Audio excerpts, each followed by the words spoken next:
This video will show you how to set up and use your Ten-High CO2 Laser. Your laser will arrive in a crate. Use a pair of side cutters or a razor to remove the straps.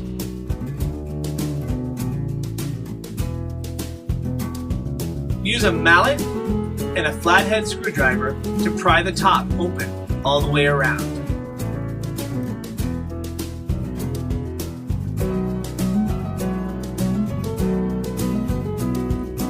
Use a pry bar if necessary.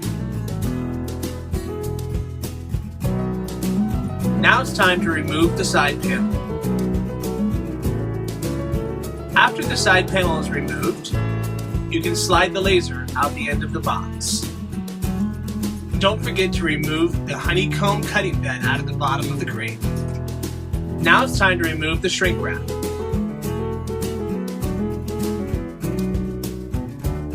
Inside the laser machine, you will find your ventilation duct,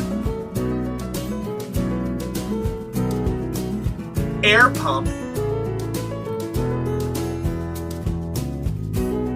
water pump, and a bag that includes a hose clamp, USB cable, power cable, and USB licensing sentinel, as well as some tape. Remove the strap tying down the carriage for shipping. Use a 7mm socket and wrench to remove the orange tinted viewing window and remove paper from backing. Place viewing window back using a wrench. Do not over tighten as you will crack the plastic. Now let's take a look at the back of the unit. You have your US power, your European and Asian power, as well as a ground wire. You will not need the ground wire if you're using a 110 volt US connection. You also have your exhaust outlet, your water inlet, and a water outlet tube. The black hose is for your air inlet. The air will keep pieces from flaming up when you're etching. Now let's work on the exhaust system. Install your hose and your hose clamp on the back of the unit. Securely tighten with screwdriver. You can extend your hose out a window or through any proper exhaust port. Use at least a 3-gallon, 5-gallon preferred bucket and distilled water to pump through your laser tube for cooling. Remove your cooling pump.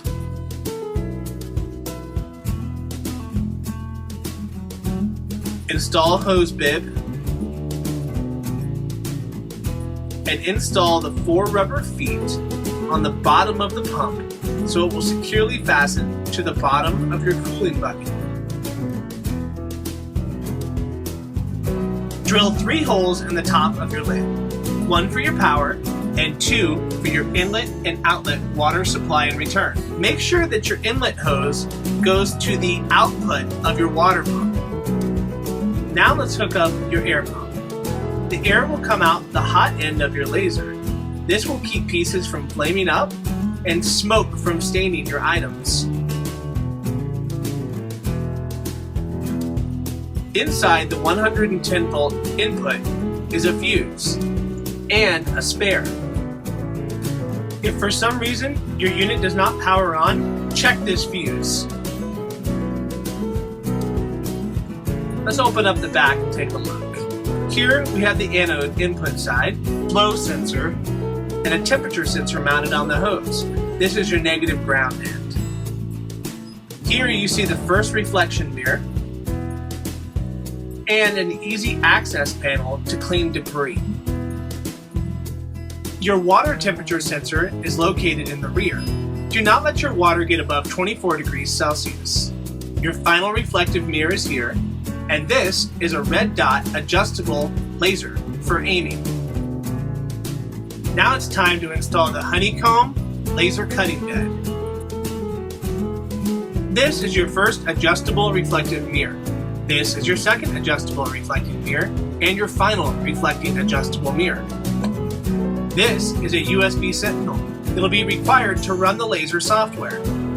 Plug the laser cable into your USB port and plug the other end into the laser engraver. Make sure that your emergency stop button is released and you can turn on the power.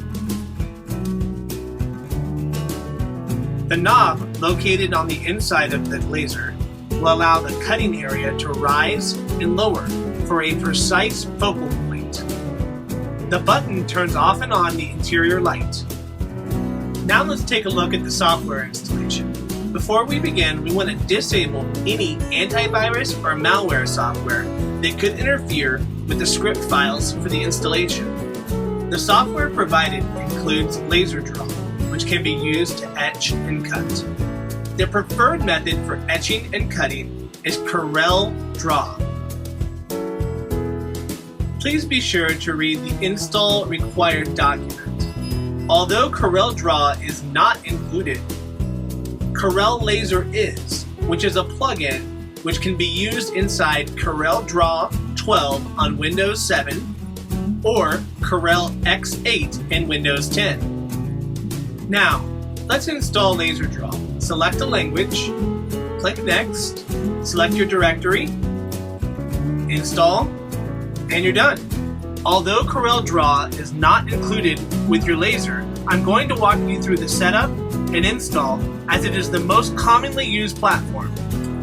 You will need a serial number to complete this installation. Select a language. Make sure you install all the included packages as they are all very useful when it comes to laser cutting and engraving.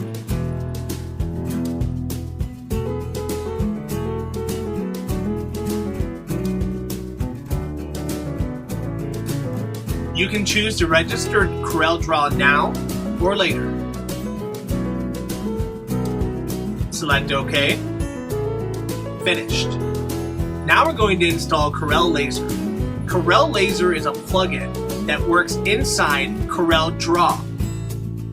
This plugin allows you to communicate with your laser engraver, set parameters, speed, and other variables. Click Finished. Now, when you click on Corel Laser, it will actually launch CorelDRAW. And you will notice in the top right-hand corner, you have tools for engraving. Let's go ahead and set up the parameters for the template. This way, every time you open up CorelDRAW, it's set. Go to Page, Size, and we're going to set it to correspond to the size of our laser engraver, which happens to be 400 by 300 millimeters. You want to save this custom page.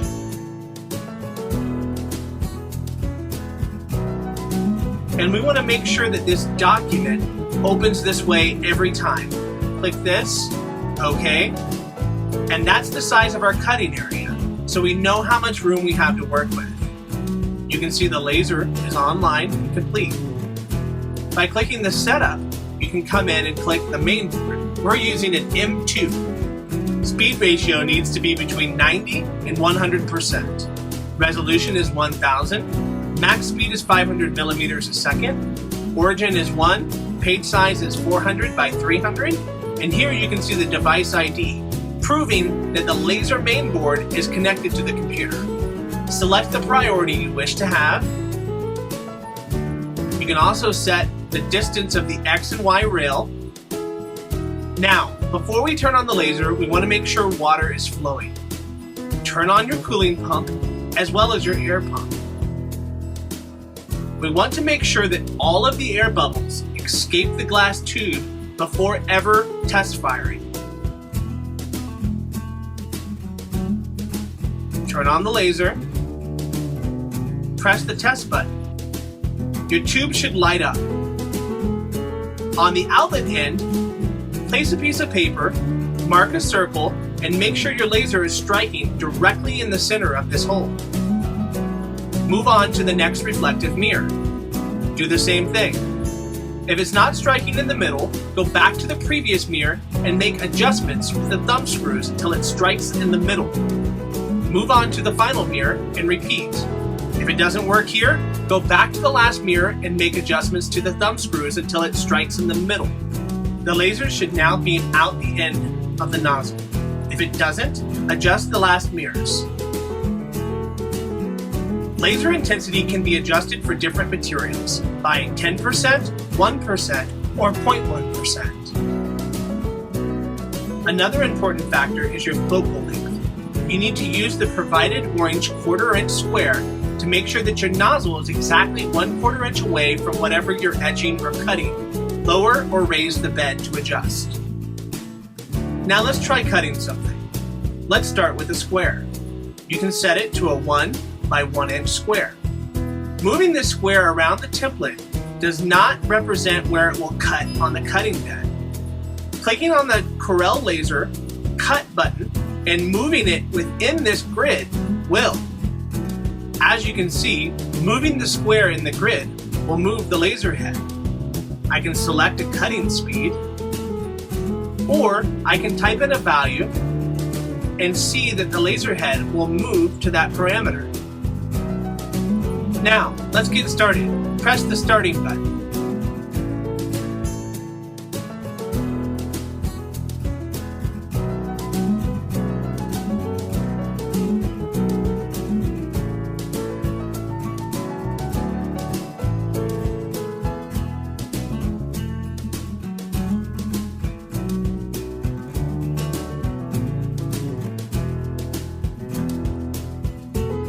As you can see, the laser cut a clean square. If your edges look slanted, make sure your focal length is correct. Now, I'll show you how to import an image and etch it. Click the import button, select your file, and you can resize by value or by dragging by hand. Click the etch button, move to your desired location, make sure that you have your speed set to what you like. We're going to go ahead and go for maximum speed on this one, 500 millimeters a second. You also have the option to repeat this action or change your pixel size. This is your resolution. Does it move 2 lines or 1 line every time it cuts? Now let's get started. You are viewing the etching at 8 times speed.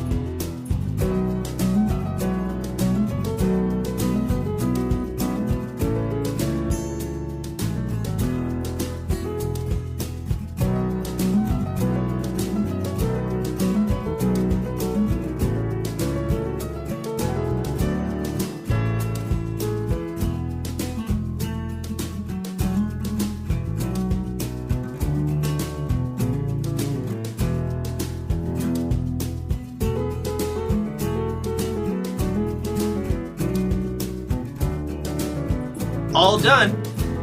Now I could cut this piece out as well, but this is just a demo. I'm going to quickly demonstrate how to use Laser Draw. It's pretty simple and similar to Corel Draw, but doesn't have as many features. We can set the size of the template. In our case, it's 400 by 300 millimeters. You can also zoom in or out on your workspace using the magnifying glass in the toolbar.